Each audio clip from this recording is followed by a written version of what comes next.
"Ma'am, I'm gonna need you to step aside." The voice was young, laced with a manufactured authority that didn't quite fit the man it came from. He was a petty officer, maybe 20 years old, standing guard at the east gate of the Naval Amphibious Base Coronado.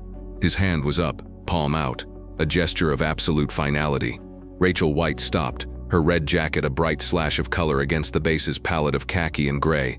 She held her Department of Defense identification card between two fingers, the plastic cool against her skin. A few sailors heading toward the barracks slowed their pace, their curiosity piqued by the quiet confrontation. "I'm just here to visit the memorial," she said, her voice even, betraying no hint of impatience.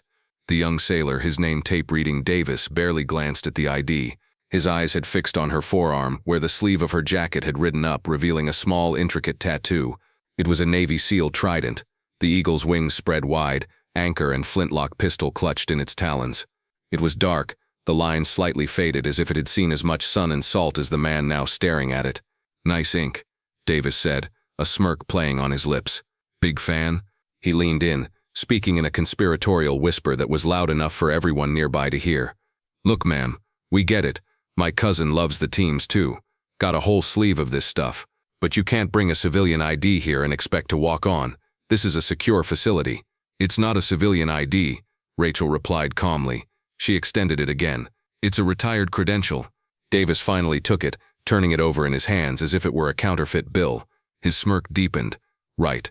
Retired. You look a little young to be retired, ma'am," he called over his shoulder to his partner, a seaman named Miller who was watching with undisguised amusement. "Hey, Miller, get a load of this. We got a retired admiral here." Miller sauntered over, chewing his gum with a lazy rhythm.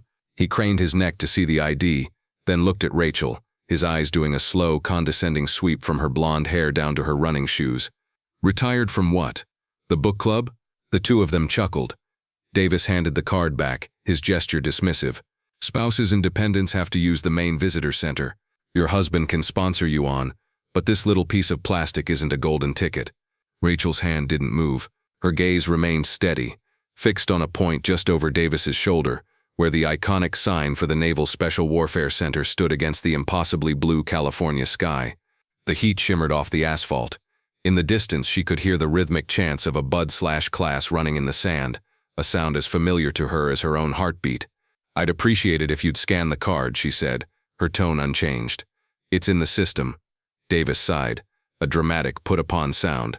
"Look, lady." He stopped, his eyes going back to her tattoo. He pointed a finger at it, nearly touching her skin. "You know, wearing that is a pretty big deal. It's earned. People have died for that bird. You can't just get it inked on you because you think it looks cool or because your boyfriend was a boat guy."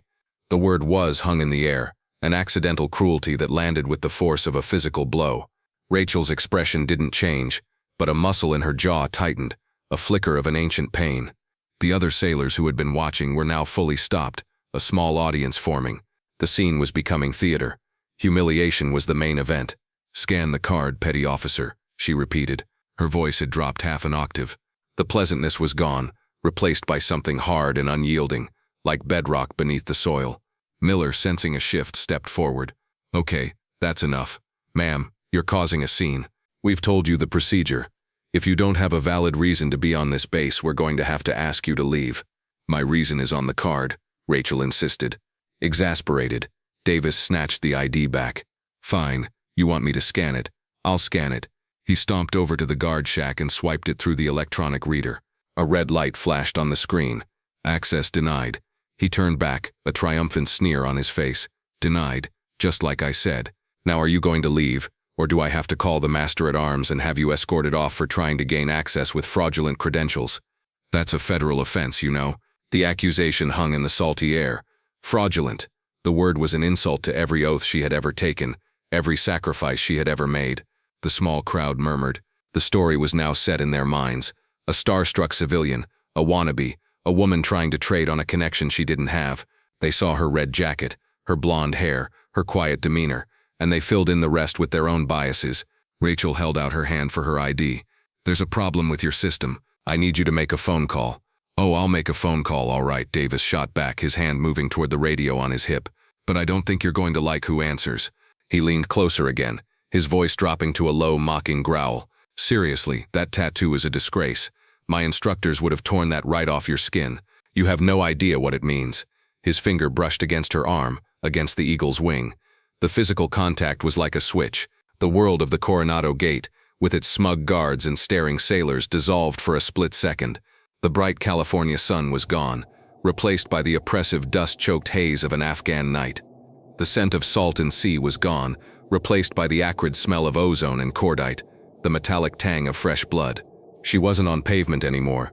She was kneeling in sand, the grit working its way into the seams of her gloves. The gentle breeze was a low, menacing whir, the sound of a drone circling high overhead. A voice deep and calm and achingly familiar echoed in her memory, cutting through the fog of a decade. "Easy, Rach. Steady hands. Just like we practiced. You got this." The memory was gone as quickly as it came, a flash of lightning that left the present reality stark and gray. Rachel pulled her arm back, a small, sharp movement. Her composure, the placid mask she had worn for years, was finally beginning to crack. Unseen by the two young sailors, an older man had been watching the entire exchange from a bench 50 yards away. He was a Master Chief Petty Officer, his face a roadmap of deployments, his skin tanned to the color of worn leather. He hadn't paid much attention at first. Gate arguments were common, but he saw the way the woman stood. Not relaxed, but at ease. There was a difference. It was the posture of someone who had spent a lifetime in dangerous places, a body that knew how to conserve energy while remaining coiled, ready. Then he saw the tattoo. But unlike the guards, he saw more than just the ink. He saw its age, he saw its placement, and he saw the profound, bone-deep weariness in the woman's eyes as she endured the casual mockery. He heard Davis say the name on the ID out loud as he read it. Rachel White. The name struck the Master Chief like a physical blow. White. He stood up, his joints creaking. He knew that name. He'd known Lieutenant Commander Michael "Mikey" White, a phenomenal team leader from SEAL Team 3. He remembered the fierce protective love Mikey had for his wife, an EOD tech who was, as he'd always said, tougher than any of us. He remembered the hushed, grief-stricken conversations in the aftermath of that final disastrous mission in the Helmand province. The Master Chief, a man named Thorne, realized with a jolt of ice in his veins exactly who was being harassed at the front gate. He turned his back, pulling his phone from his pocket with a sense of grim urgency. He didn't call the security desk. He scrolled through his contacts to a name at the top of the list, a name that commanded respect on every inch of this base. The phone rang once before it was answered. Evans. "Commander, it's Master Chief Thorne," he said, his voice low and tight. "Sir, you need to get down to the East Gate, right now." There was a pause on the other end. "What is it, Master Chief? Is the inspection team here early?" "No, sir," Thorne said, his voice dropping even lower. "It's Rachel White, inside the headquarters building of the Naval Special Warfare Command." Commander David Evans pinched the bridge of his nose. A gate issue was the last thing he needed. He was buried in budget reports and readiness assessments. "Thorne, I'm busy. Let the MAAs handle it." "Sir, with all due respect, you need to handle this one yourself," Thorne insisted. The lack of any wavering in the old Master Chief's tone gave Evans pause. Thorne was not a man given to drama. "The sentries are giving her a hard time. They're about to call the MPs on her for stolen valor." The phrase hit Evans like a splash of cold water. "Stolen valor? Rachel White?" He sat bolt upright in his chair. "Say again, Master Chief." "You heard me, sir. They're laughing at her husband's Trident tattoo." Commander Evans felt a cold dread mix with a hot surge of fury. He muted the call. "Lieutenant," he barked to his aide in the outer office, "pull up the service record for a Master Chief Petty Officer Rachel White, EOD, retired. Now." The young officer scrambled. A few seconds later, the file appeared on Evans's monitor. It was a career encapsulated in digital lines. Photo: a woman, younger but with the same steady eyes, wearing desert camouflage utilities, a faint layer of dust on her face. Her rank EOD-CM, Master Chief, the highest enlisted rank possible. He scanned the list of awards and citations. Bronze Star with Valor device, Purple Heart, multiple combat action ribbons, Joint Service Commendation medals. Her operational history was a litany of the War on Terror's most dangerous places: Fallujah, Ramadi, the Korengal, the Helmand.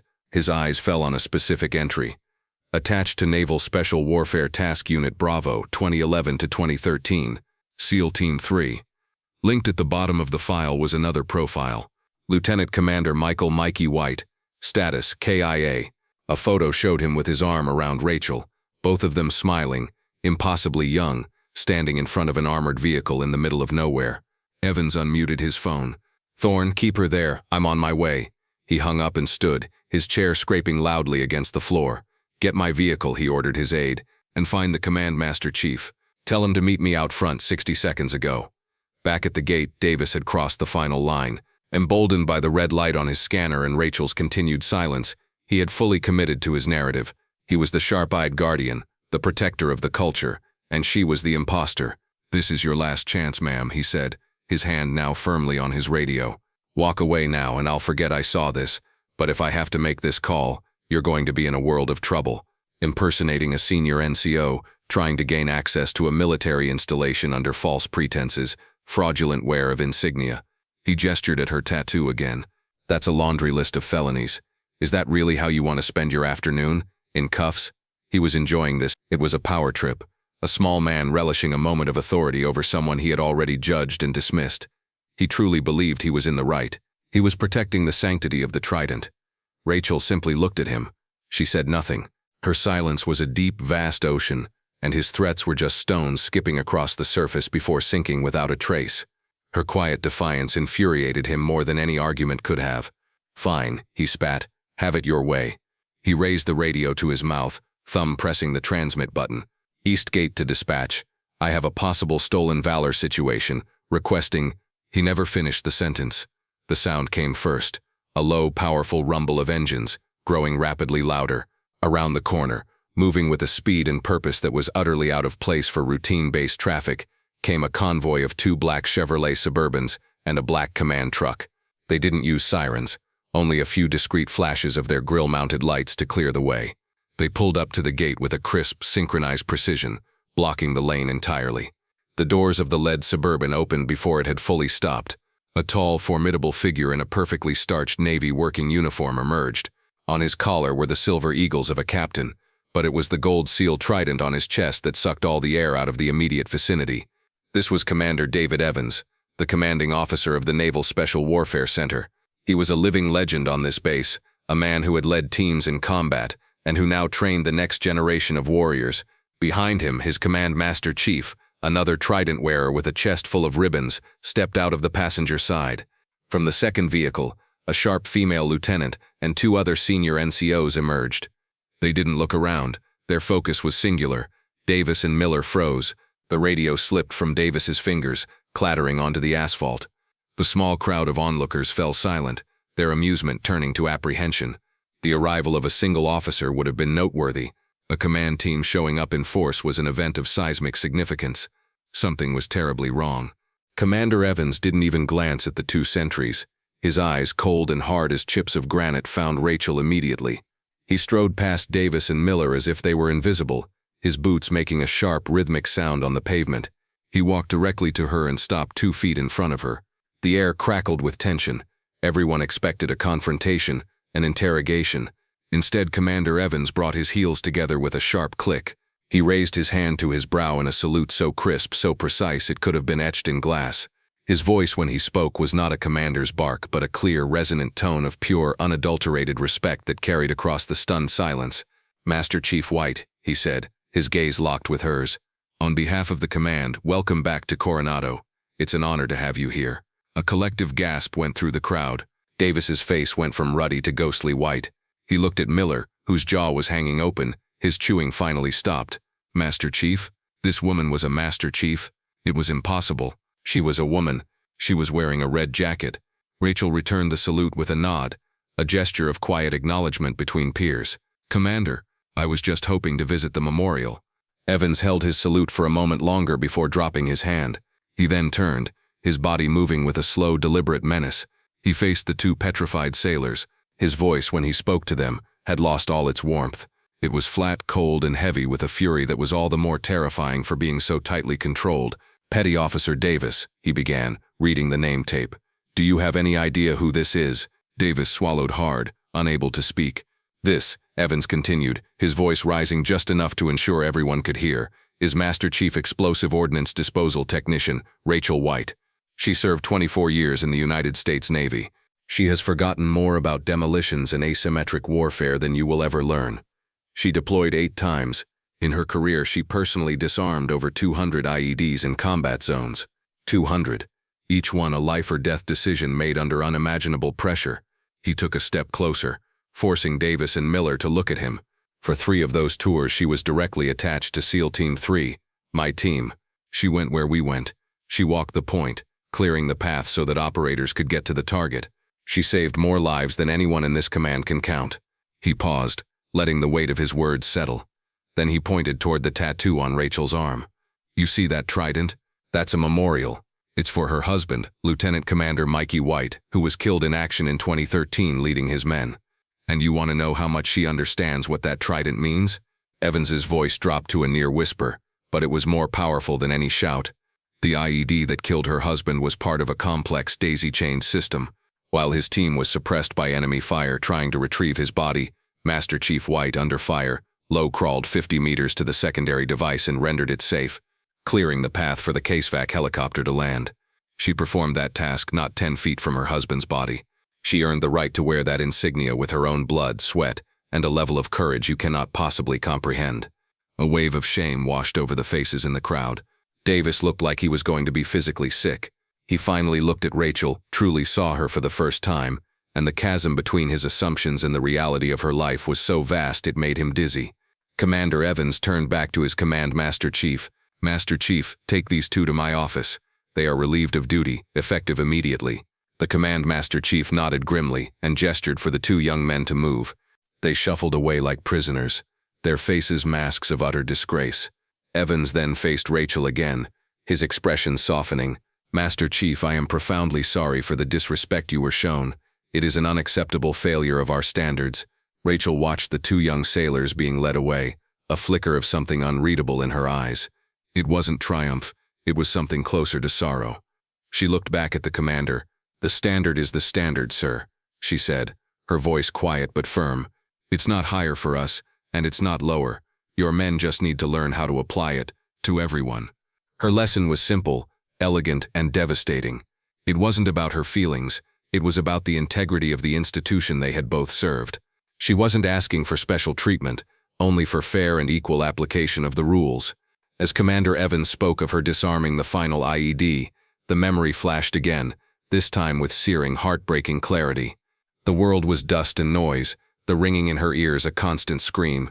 She was on her stomach, the metal shell of the pressure plate device cool against her cheek. Her instruments were laid out beside her on the bloody sand. A few feet away lay her husband, his body still, one arm outstretched. On his forearm was the same tattoo, his own trident, stark against his skin.